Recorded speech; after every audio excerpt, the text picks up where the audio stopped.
Hi everyone, कैसे आप सब लोग। I hope all are fine. बच्चों, आज से हम अपना जो एस्टेट 2024 की क्लासेस स्टार्ट कर रहे हैं और जो सबसे पहले स्टार्ट किया वो हमने केमिस्ट्री को स्टार्ट किया है। ठीक है, केमिस्ट्री पोर्शन को स्टार्ट किया है सबसे पहले और उसका फर्स्ट टॉपिक हमारा chemical reaction and equation. Chemical reactions and equations most important है। यहाँ से आपके 2 या 3 क्वेश्चन आपके पूछे जाते हैं, पूछे जा चुके हैं और आगे भी पूछेगा। ठीक है, तो मोस्ट इंपोर्टेंट टॉपिक अपना स्टार्ट करते हैं इसको। देखो, सबसे पहले आपसे पूछता है, एक बार एस्टेट के अंदर क्वेश्चन आया था, फिजिकल चेंज है या फिर ये केमिकल चेंज है या फिर ये क्या है। एक बार एस्टेट के अंदर सिंपल क्वेश्चन पूछा गया था। क्वेश्चन में मैं बता दूंगी क्या पूछा था। तो सबसे पहले स्टार्ट करते हैं, फिजिकल चेंज क्या होता है। फिजिकल चेंज, देखो फिजिकल मतलब भौतिक, मतलब उसकी रूप आकृति चेंज हो जाती है, सिर्फ उसकी रूप आकृति चेंज हो जाती है।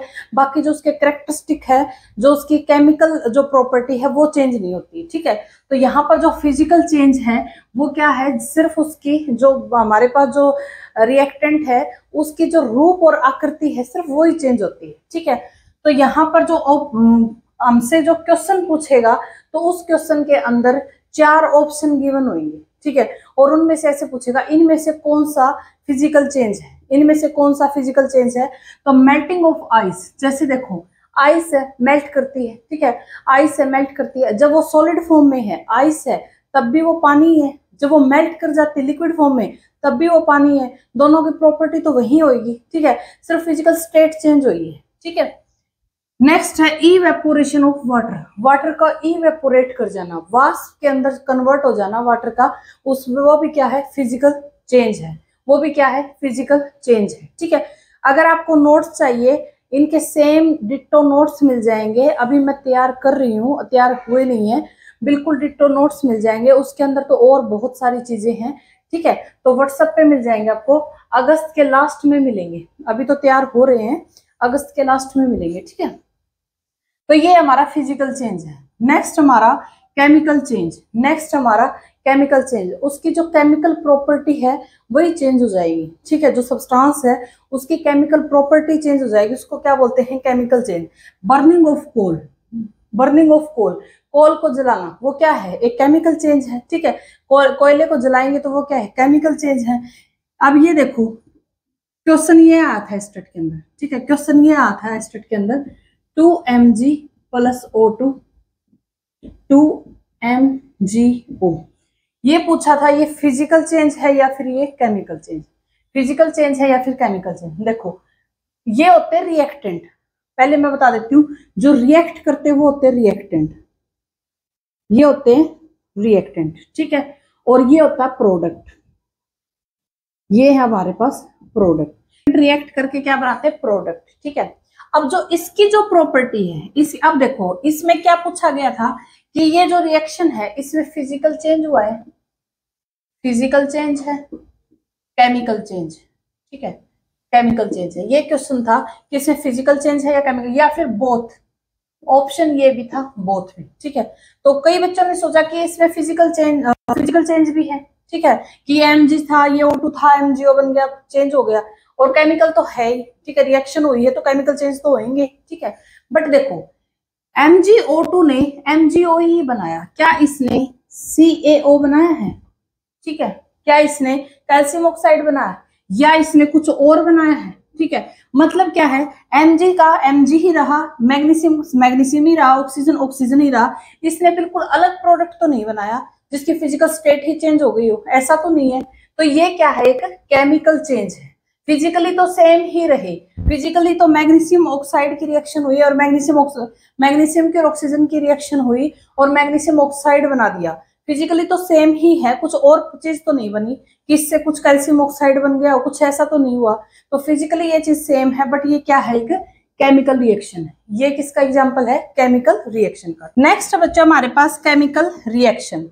नेक्स्ट हमारे पास chemical reaction, the process involving chemical change is called chemical reaction. जिसके अंदर कुछ केमिकल चेंज होते हो, जिसके अंदर कुछ केमिकल चेंज होते हैं उसको क्या बोलते हैं, केमिकल रिएक्शन। हम बहुत सारी केमिकल्स रिएक्शंस पढ़ेंगे, ठीक है। जितने भी रिएक्शन आप देखोगे जिसके अंदर कुछ चेंज आपको मिलेगा, कलर का चेंज हो सकता है या फिर उसका टेम्परेचर चेंज हो सकता है या पीपीटी बन जाएंगे या फिर कुछ भी, मतलब इस टाइप की अगर आप रिएक्शन देखते हो तो हमारे पास क्या होगी, केमिकल रिएक्शंस होगी, ठीक है। इंपॉर्टेंट पॉइंट है ये, इंपॉर्टेंट, ठीक है। Characteristic of a chemical reaction, chemical reaction के कैरेक्टरिस्टिक क्या क्या है, केमिकल रिएक्शन है उसके अंदर क्या क्या कैरेक्टरिस्टिक होते हैं। तो सबसे पहला जो कैरेक्टरिस्टिक है वो है इवोल्यूशन ऑफ गैस, ठीक है। गैस का इवोल्यूशन मतलब उसके अंदर जो गैस है उसका निकलना, ठीक है। कोई भी रिएक्शन है उसके अंदर गैस का निकलना। एग्जाम्पल बहुत इंपॉर्टेंट है, सारे एग्जाम्पल आपको लिखने हैं, ठीक है।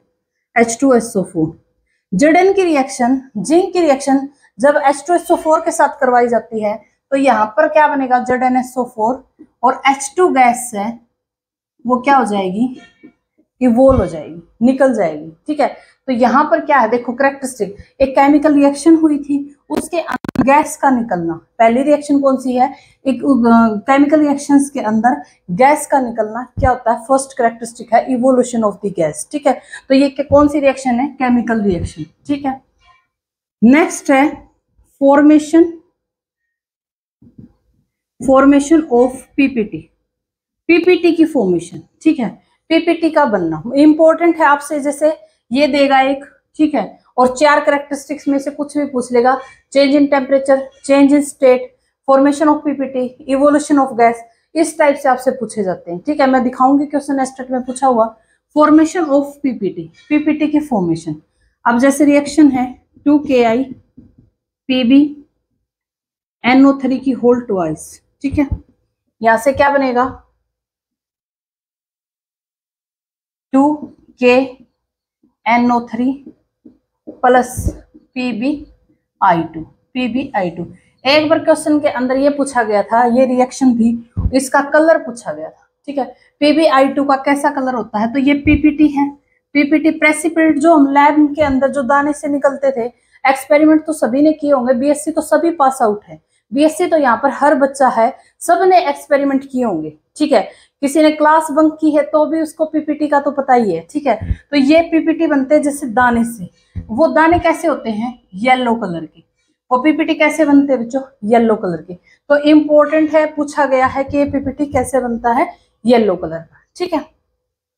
तो फर्स्ट है evolution of the gas, second है फॉर्मेशन ऑफ पीपीटी, अब जो हमारे पास थर्ड है वो क्या है, चेंज इन कलर का चेंज, ठीक है, चेंज इन कलर।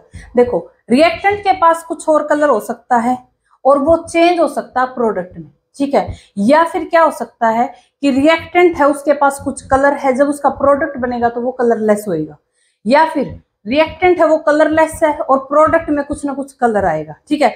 तो केमिकल रिएक्शन जब होती है तो कलर का चेंज होता है, ठीक है। इसके रिएक्शन है वो मोस्ट इंपॉर्टेंट रिएक्शन है सिट्रिक एसिड,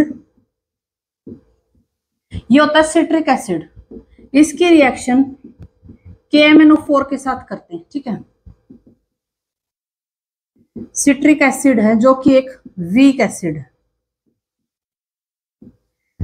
जब हम सिट्रिक एसिड की रिएक्शन KMnO4 के साथ करेंगे तब इसमें क्या बनेगा, जो ये Mn2 पॉजिटिव बना है ये कलरलेस होएगा, ठीक है। अब आप पूछोगे मैम यहाँ पर कौन सा कलर है, ठीक है। तो सभी बच्चों को जो भी टीजीटी साइंस दे रहे हो, जो छोटी छोटी बातें जो पेपर में पूछी जाती है वो यही पूछी जाती है कि KMnO4 का कलर पूछ लेगा आप लोगों से, पर्पल है, ऑरेंज है, क्या है, ये इंपॉर्टेंट है। तो इसका जो कलर है बच्चों वो होता है पर्पल, इसका जो कलर होता है पर्पल होता है। ये इंपॉर्टेंट पॉइंट है, पूछ सकता है कि पर्पल से क्या बन गया, कलरलेस बन गया, पर्पल से क्या बन गया, कलरलेस बन गया। ये जो चीजें हैं ये एनसीईआरटी के अंदर भी नहीं है, ये जो चीजें हैं वो एनसीईआरटी के अंदर भी नहीं गिवन, उसके अंदर सिर्फ 5 कैरेक्टरिस्टिक गिवन है, evolution of gas, formation of PPT, ठीक है, change in colour, change in state, सिर्फ ऐसे गिवन है। एग्जाम्पल्स के साथ वहां भी गिवन नहीं है, ठीक है। तो अच्छे से एग्जाम्पल को नोट डाउन करो, जिसको नोट डाउन नहीं करना तो नोट्स मिल जाएंगे, बिल्कुल एज इट इज नोट्स मिल जाएंगे, ठीक है। नेक्स्ट हमारे पास fourth change, next fourth change in temperature, temperature, change in temperature, temperature का चेंज, ठीक है। आप लोगों ने देखा होगा कि कई रिएक्शन ऐसी होती है जिसके अंदर बहुत ज्यादा टेम्परेचर एकदम से निकल जाता है, ठीक है। जैसे हम लोग घरों में पेंट करते हैं, ठीक है, वहां पर पेंट के अंदर जब पानी डाला जाता है तो एकदम से गैस निकलती है, एकदम से बहुत तेजी से गैस निकलती है, तो टेम्परेचर है वो चेंज हो गया, ठीक है, टेम्परेचर वो चेंज हो गया। तो इसका जो बेस्ट है एग्जाम्पल वो क्या बनेगा, ये क्या है, CaO, इसको बोलते हैं क्विक लाइन, क्विक लाइन, ठीक है।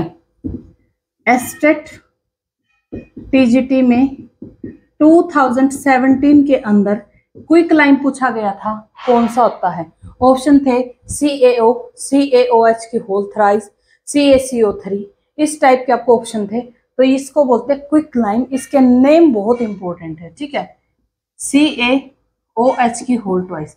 अब इसने क्या बना दिया, CaOH की होल ट्वाइस, इसको बोलते हैं shake line, shake line most important, इनकी नेमिंग ज्यादा इंपॉर्टेंट है, इसको बोलते हैं क्विक लाइन, इसको बोलते हैं शेक लाइन, ठीक है। नेमिंग मोस्ट इंपॉर्टेंट है और ये रिएक्शन है ये बहुत ज्यादा इंपॉर्टेंट है।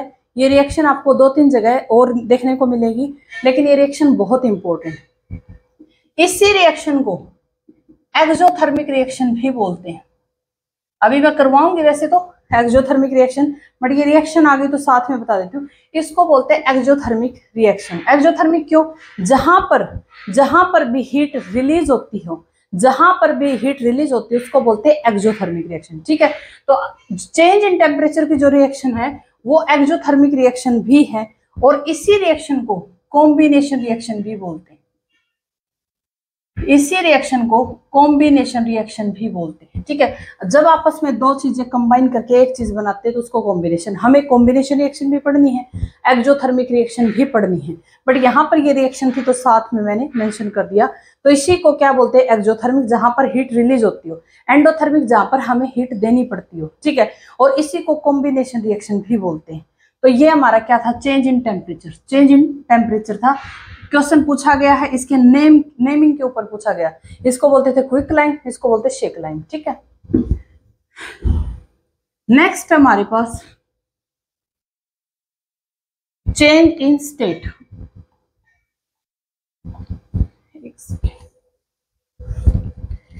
नेक्स्ट हमारे पास चेंज इन स्टेट,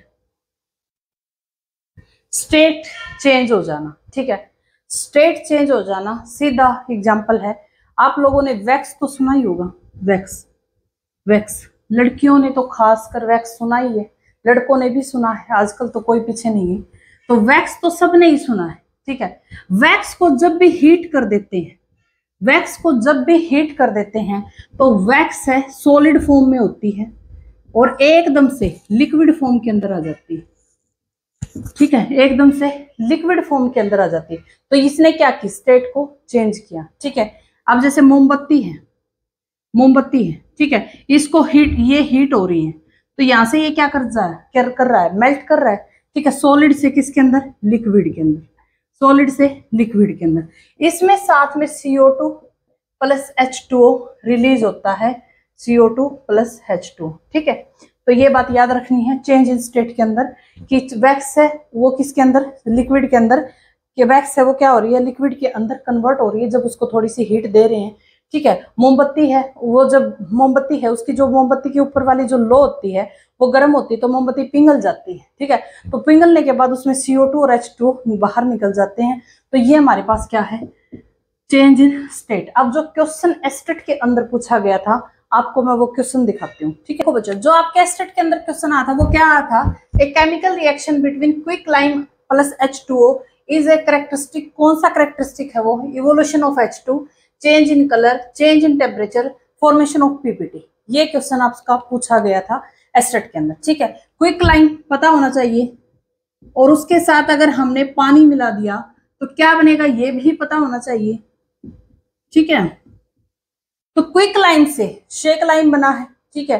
तो हमें सिर्फ इतना दे रखा है और पूछ रखा है ये कौन सा कैरेक्टरिस्टिक है, केमिकल रिएक्शन का कौन सा कैरेक्टरिस्टिक है। तो किसी ने कैरेक्टरिस्टिक पढ़ ही नहीं रखे, किसी को कुछ पता ही नहीं कि इसको क्या कहते हैं, क्या है क्या नहीं, तो वो तो ये कर ही नहीं पाएगा, ठीक है। तो ये कौन सा कैरेक्टरिस्टिक है, चेंज इन टेम्परेचर। कौन सा कैरेक्टरिस्टिक है, चेंज इन टेम्परेचर। इसमें पीपीटी भी नहीं बन रहा, कलर भी चेंज नहीं हो रहा, इवोल्यूशन ऑफ H2 तो इसमें रिलीज होएगी नहीं, बट कहीं H2O को देखते कहीं H2 रिलीज कर दे, ठीक है, ऐसा मत करना। तो ये क्या है, चेंज इन टेम्परेचर का क्या है एग्जाम्पल, ठीक है, चेंज इन टेम्परेचर, ये हमारे पेपर के अंदर आया था, ठीक है। अब नेक्स्ट देखो, नेक्स्ट टॉपिक हमारे पास, अब हमारी केमिकल इक्वेशन स्टार्ट हो गई। बैलेंस केमिकल इक्वेशन करेंगे, अनबैलेंस केमिकल इक्वेशन करेंगे। पिछली बार क्वेश्चन 2020 में अनबैलेंस केमिकल इक्वेशन से आया था, ठीक है। कॉम्बिनेशन रिएक्शन करनी है, डिस्प्लेसमेंट, डबल डिस्प्लेसमेंट, जितनी भी रिएक्शन हमारी बनती है सारी रिएक्शन हमें यहाँ पे कंप्लीट करनी है। तो सबसे पहली है बैलेंस केमिकल इक्वेशन, ठीक है। Balance chemical equation simple language में बता देती हूँ। बैलेंस केमिकल इक्वेशन क्या होती है, पहले एक बार ये पढ़ लेते हैं। Balanced chemical equation has equal mass of various element of reactant and product. क्या बोल रहा है कि ये हमारा रिएक्टेंट है, ठीक है, जो रिएक्ट कर रहा है, ठीक है, और ये हमारा प्रोडक्ट है, ठीक है। इन दोनों का मास इक्वल होगा, इन दोनों का मास क्या होगा, इक्वल होगा। जितना मास ये कंटेन करेगा उतना ही मास ये कंटेन करेगा, ये दोनों का मास क्या होगा, इक्वल होगा। सिर्फ इतना ही कह रहा है बैलेंस केमिकल इक्वेशन में, और इसी में से हमसे क्वेश्चन भी पूछ लिया था, इसी से हमसे क्वेश्चन भी पूछ लिया था, और बहुत सारे बच्चों ने गलत भी किया था, ठीक है।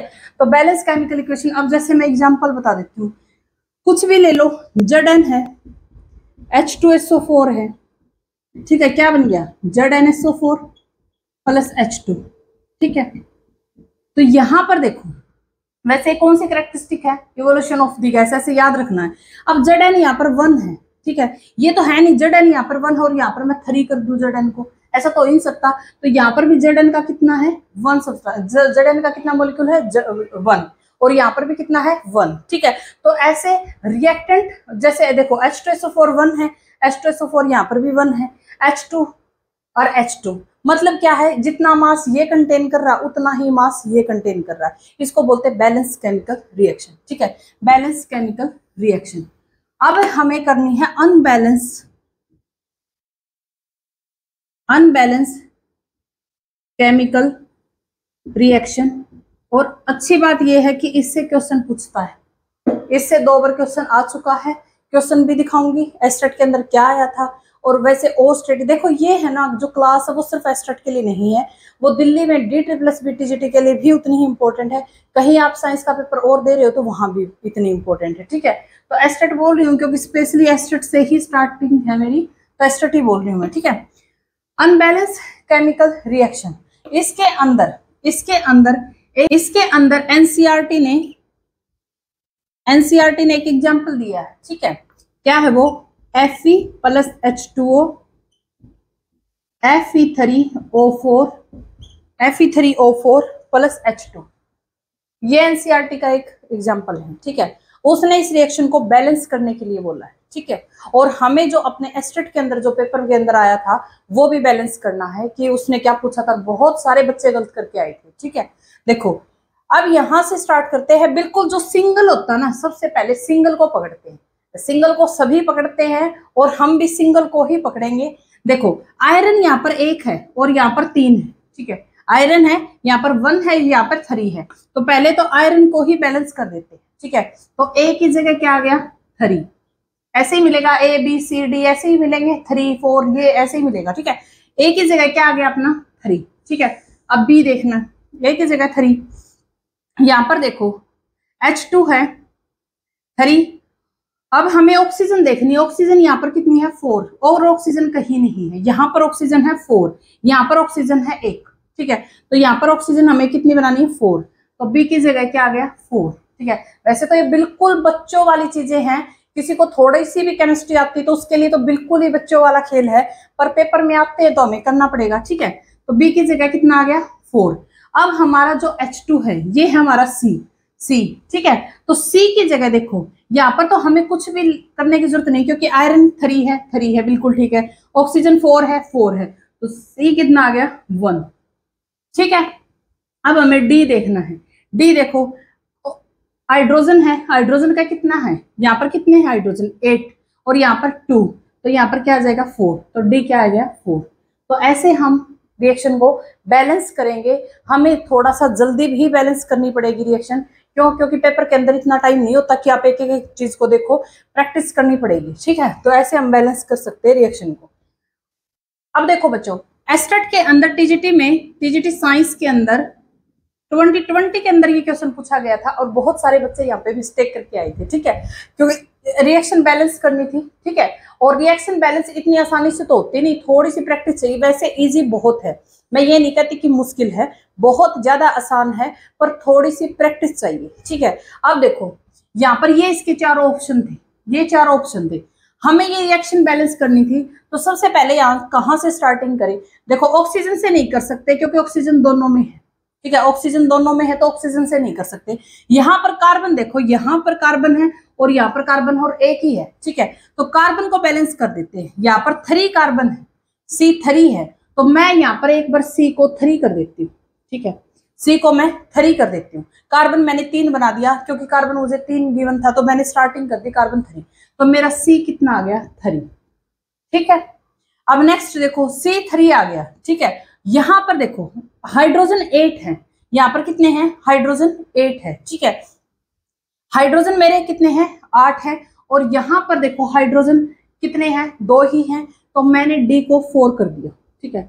हाइड्रोजन को और कार्बन को, यहाँ पर कार्बन और हाइड्रोजन को मैंने एक बार बैलेंस कर दिया, कार्बन हाइड्रोजन को मैंने एक बार बैलेंस कर दिया, यहाँ पर 4 और यहाँ पर 3, तो यहाँ पर मेरा ए तो 1 ही आ जाएगा, ए तो डी मेरा कितना हो गया 4, ए मेरा हो गया 1, क्योंकि 1 क्यों किया मैंने, 1 इसलिए किया क्योंकि कार्बन कितने हैं 3 कंप्लीट है, ठीक है।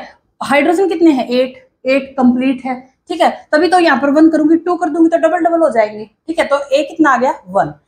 अब मुझे सिर्फ ऑक्सीजन ही बैलेंस करनी है, मुझे सिर्फ तो ऑक्सीजन ही बैलेंस करनी है। यहाँ पर ऑक्सीजन कितनी है 6 + 4 कितनी होगी 10, 6 + 4 कितनी होगी 10, तो बी को अगर मैं 5 कर दूं तो ऑक्सीजन कितनी हो जाएगी 10, ठीक है। अब ऑप्शन मिला लो, A1 है, ठीक है, A1 है, B5 है, B5 है, C3 है और D4 है, तो मेरा ये ऑप्शन क्या है करेक्ट है। तो ये हमारा एस्टेट का क्वेश्चन आया हुआ है केमिकल रिएक्शन से, ठीक है, केमिकल रिएक्शन से अपना एस्टेट का क्वेश्चन आया हुआ है, ठीक है। नेक्स्ट आगे बढ़ लेते हैं। अब नेक्स्ट हमारे पास rate of a chemical reaction, chemical reaction का रेट, कि जो केमिकल रिएक्शन हो रही है वो किसके ऊपर डिपेंड करती है। ये चीजें 10th तक एनसीईआरटी के अंदर गिवन नहीं है, तभी मैं बोल रही थी कुछ टच 11 12th का भी है, ठीक है, कुछ टच 11 12th का भी है, ये एनसीईआरटी के अंदर गिवन नहीं है, ठीक है। तो rate of a chemical reaction क्या किस किस के ऊपर डिपेंड करती है? तो सबसे पहले टेम्परेचर के ऊपर, ठीक है। कोई भी रिएक्शन है वो क्या है टेम्परेचर के ऊपर, सभी रिएक्शन टेम्परेचर डिपेंडेंट नहीं होती, लेकिन कुछ रिएक्शन होती है जो टेम्परेचर के ऊपर डिपेंड करती है, ठीक है। अब जो मेटल है हमारे पास, ठीक है, मेटल है जैसे गोल्ड है, ठीक है, गोल्ड को जो पिघलाते हैं तब उसमें क्या करते हैं टेम्परेचर को बढ़ाना पड़ता है, ठीक है। मेटल को जब मेल्ट किया जाता है तो टेम्परेचर इंक्रीज किया जाता है, ठीक है। तो मेटल को जो मेल्ट करते हैं टेम्परेचर इंक्रीज करते हैं, लेकिन अगर टेम्परेचर कम है, लोअर टेम्परेचर है, तो टाइम क्या लगेगा ज्यादा। लोअर टेम्परेचर है, थोड़ा सा टेम्परेचर दे रहे हैं, धीरे धीरे दे रहे हैं, तो जो मेटल है वो मेल्ट कम होएगी, टाइम बहुत ज्यादा लगेगा। लेकिन अगर टाइम कम और हाइयर टेम्परेचर बहुत ज्यादा हमने हाई कर दिया तो मेटल एकदम से पिघल जाएगी, ठीक है। तो ये किसके ऊपर डिपेंड करती है टेम्परेचर के ऊपर। तो हमारा जो फर्स्ट है rate of a chemical reaction, उसमें सबसे पहला क्या है टेम्परेचर। नेक्स्ट हमारा concentration of the reactant, reactant की कंसंट्रेशन के ऊपर, ठीक है, रिएक्टेंट की कंसंट्रेशन के ऊपर। अब देखो इन दोनों की जो कंसंट्रेशन है, ये कंसंट्रेशन ऑफ रिएक्टेंट का क्या मतलब है, हमने ये दोनों लिया एक सफिशिएंट अमाउंट में सफिशिएंट कंसंट्रेशन के साथ, और इन दोनों ने आपस में क्या मिला लिया, CO2 गैस यहाँ पर जो स्लोली है CO2 गैस यहाँ पे निकल जाती है, CO2 गैस यहाँ पे निकल जाती है। आपको ये मिलेगा और ये पूछेगा कि rate of a chemical reaction किसके ऊपर डिपेंड कर रहा है, टेम्परेचर के ऊपर, प्रेशर के ऊपर, कैटलिस्ट के ऊपर, इस टाइप से आपको मिलेगा, ठीक है। नेक्स्ट हमारे पास कैटलिस्ट। नेक्स्ट हमारे पास कैटलिस्ट।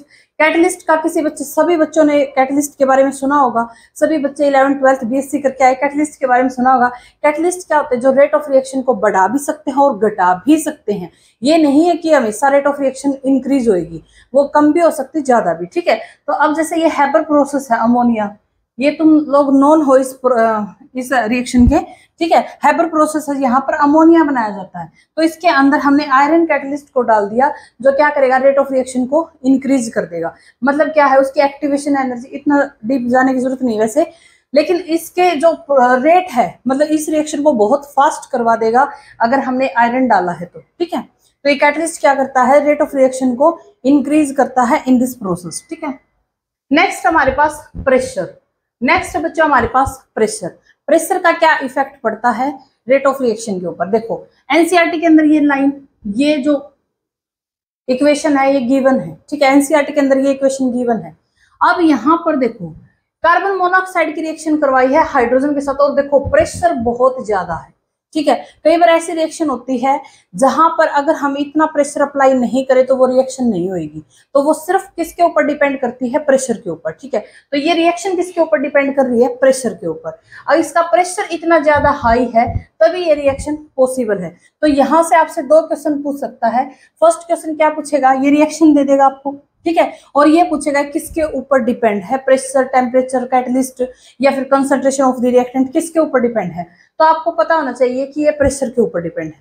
दूसरा, यहाँ से डायरेक्ट प्रेशर भी पूछ सकता है, ये हटा के ऐसे पूछेगा यहाँ पर प्रेशर कितना है, 15 एटमोस्फियर, 100 एटमोस्फियर, या फिर 340, या फिर 340 के आसपास भी दे सकता है। ठीक है, 340 या 340 के बिल्कुल आसपास भी।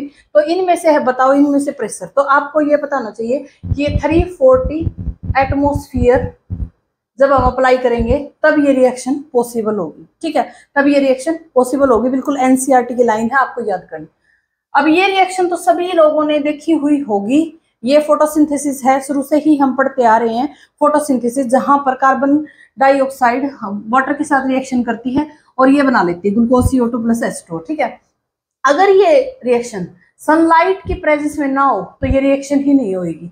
ठीक है, इसका फिक्स है, सनलाइट होना जरूरी है। तो ये किसकी प्रेजेंस में होती है, सनलाइट। और क्लोरोफिल एक पिगमेंट होता है, इसके अंदर पूछा जा चुका है स्टेट के अंदर भी, यहाँ पर कौन सी मेटल होती है, तो यहाँ पर मैग्नीशियम होता है। ठीक है, यहाँ पर कौन सी मेटल होती है, यहाँ पर मैग्नीशियम होता है। तो ये रिएक्शन किसकी प्रेजेंस में होती है, सनलाइट की प्रेजेंस में। तो ये भी क्या होगी, फिक्स रिएक्शन है जो बिल्कुल सनलाइट की प्रेजेंस में होती है। ठीक है, प्रेशर वाली, सनलाइट वाली, ये बिल्कुल याद रखनी है, ये वाली। ठीक है, और ये मेटल है, मेटल मेल्ट करती है, हाई टेम्परेचर देंगे तो मेटल जल्दी मेल्ट करेगी, लो टेम्परेचर है तो मेटल देरी से मेल्ट करेगी। तो ये बातें आपको पता होनी चाहिए। ठीक है, अब नेक्स्ट करते हैं कॉम्बिनेशन रिएक्शन। देखो बच्चों, नेक्स्ट हमारे पास कॉम्बिनेशन रिएक्शन। नेक्स्ट हमारे पास कॉम्बिनेशन रिएक्शन, नाम से ही क्लियर है, कॉम्बिनेशन मतलब कंबाइन हो जाना। नाम से ही क्लियर है, कॉम्बिनेशन मतलब कंबाइन, यानी कि दो सब्सटेंस मिलकर एक सब्सटेंस बना देना। ठीक है, कंबाइन कर जाना। ठीक है, तो कंबाइन क्या होता है, कॉम्बिनेशन रिएक्शन क्या होता है, 2 और मोर सब्सटेंस कंबाइन, 2 या 2 से ज्यादा सब्सटेंस कंबाइन करते हैं, that is called combination reaction. ठीक है, ये रिएक्शन तो बिल्कुल अच्छे से गोट दी होगी, याद कर ली होगी। इसके नाम बता देना मुझे। ठीक है, इसके नाम बता देना मुझे कमेंट बॉक्स में कि इन दोनों के नाम क्या है। ठीक है, अब देखो ये रिएक्शन क्या है, जैसे हम घरों में पेंट है, घरों में पेंट है, पेंट के अंदर हम घरों में पेंट करते हैं तो पेंट को लेके आते हैं, उसके अंदर हमने क्या डाल दिया, पानी डाल दिया। ठीक है, पेंट के अंदर हमने क्या डाल दिया, पानी डाल दिया। ठीक है, और उसके बाद हमने पेंट कर दिया, ये वाला हमने पेंट कर दिया। ठीक है, इसका नाम क्या है, शेक्ड लाइम। तुम तो बताओगे, नहीं बताओगे पता नहीं। ठीक है, इसका नाम क्या है, shake lime, quick lime, shake lime. अब देखो कुछ टाइम के बाद वो पेंट वैसे का वैसा नहीं रहता, कुछ टाइम के बाद वो पेंट वैसे का वैसा नहीं रहता। अगर हमने व्हाइट पेंट किया तो कुछ हद तक वो येलो येलो हो जाता है। ठीक है, बिल्कुल हल्का हल्का येलोइश हो जाता है। वो किसकी वजह से होता है, जो ये वाला शेक लाइम है, ये इन्वायरमेंट के अंदर जो CO2 प्रेजेंट होती है उसके साथ क्या करता है, कंबाइन कर जाता है। ठीक है, और क्या बना लेता है, CaCO3। क्या बना लेता है, CaCO3।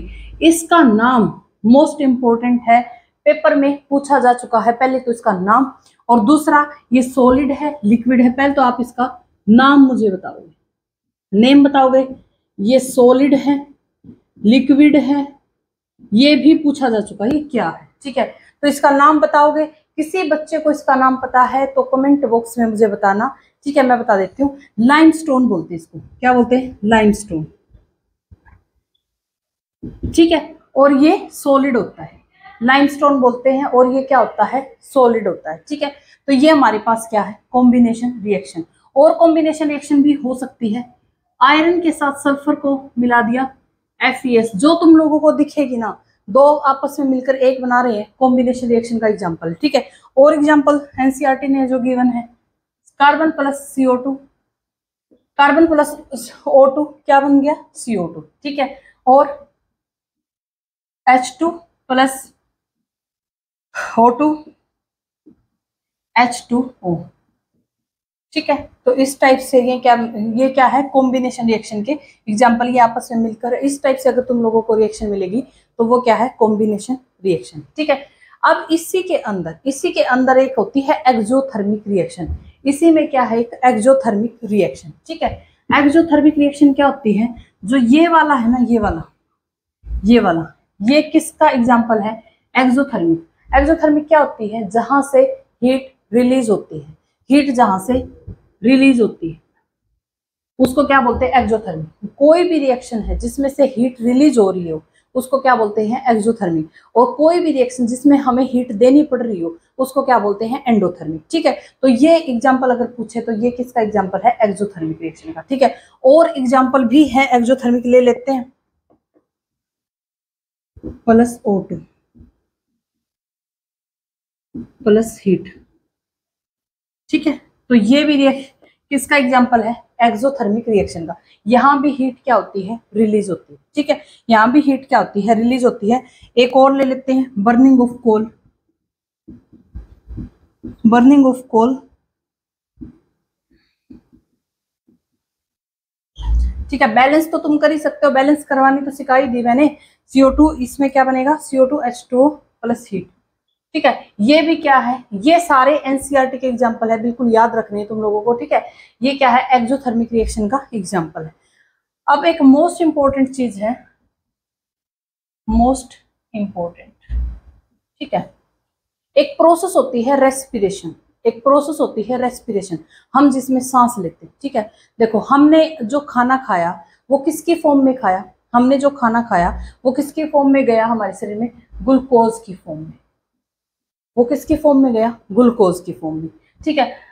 और जो खाना है फिर हमने क्या किया? रेस्पिरेशन किया, मतलब ऑक्सीजन को अंदर लिया, यहाँ से ऑक्सीजन को हमने क्या किया? अंदर लिया।